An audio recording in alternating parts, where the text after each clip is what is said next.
What's up, you guys? Welcome back to my channel. It's TT here, and you're welcome back to another video. So this video could actually be like a part 2 to the previous one that I did. For this one, we're talking all about this eyeshadow look and how I was able to create it using just one eyeshadow brush. So this technique, if you master it, you can create multiple different looks. Honestly, like that was probably the best discovery that I made last year. So I just wanted to hop on here and really share with you guys. And I really hope you're able to follow along and just incorporate this into your own routine and just start creating those looks. So if that sounds good to you, let's just go ahead and jump straight into the video. The feeling got me in a haze. Okay babes, so we're going to be working with this Fenty Beauty 230 eyeshadow blending brush today, and I'm also grabbing my Juvias Coffee Shop eyeshadow palette. This is the first shade we're going to be using as the crease shade, and I'm just going to start tapping it right into the area that is underneath my brow bone. Now the first motion when you're trying to build up shadow is to actually tap instead of swiping back and forth. And if you notice, when I open my eye, where the natural fold is, that's actually where my crease should have been, but instead of placing it there, I'm placing it higher just so that when I open my eyes, you're still able to see that shadow.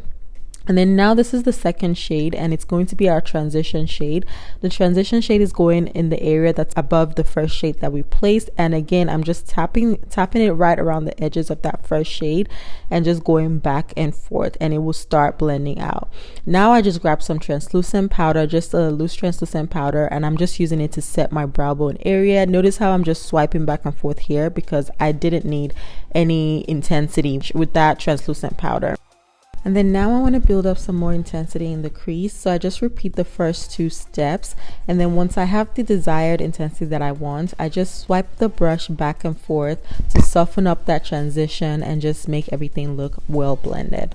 And then for the lid, I start by applying some concealer, and then I start patting it in using this concealer brush, and I just use it to cup out my eyeball area. It's very important to make sure it's well blended and there are no creases when you do this. And then once I have it well blended, I grab my first lid shade and I start tapping it on with the same eyeshadow brush.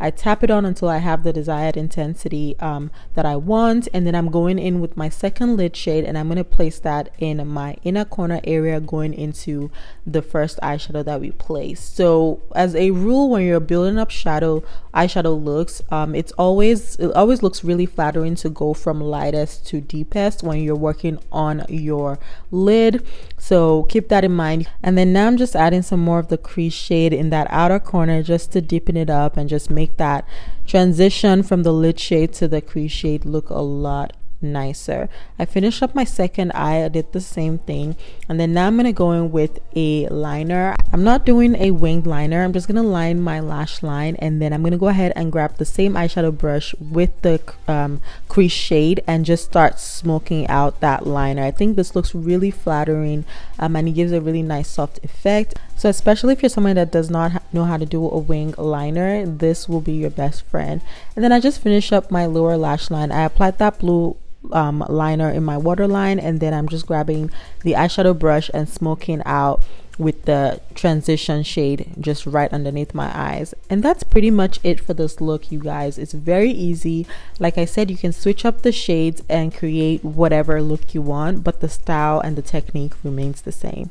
Okay, you guys, so yeah, that was a quick one. I really hope you learned 1 or 2 things and you loved the look and how it came out. Be sure to leave me a comment. I definitely love being able to create multiple looks using just one brush. If I can use less, I will use less. That's my motto. But yeah, you guys leave me a comment. Don't forget to like, subscribe. It definitely helps the algorithm, and I'll catch you guys in another one. Bye. The feeling got me in a haze.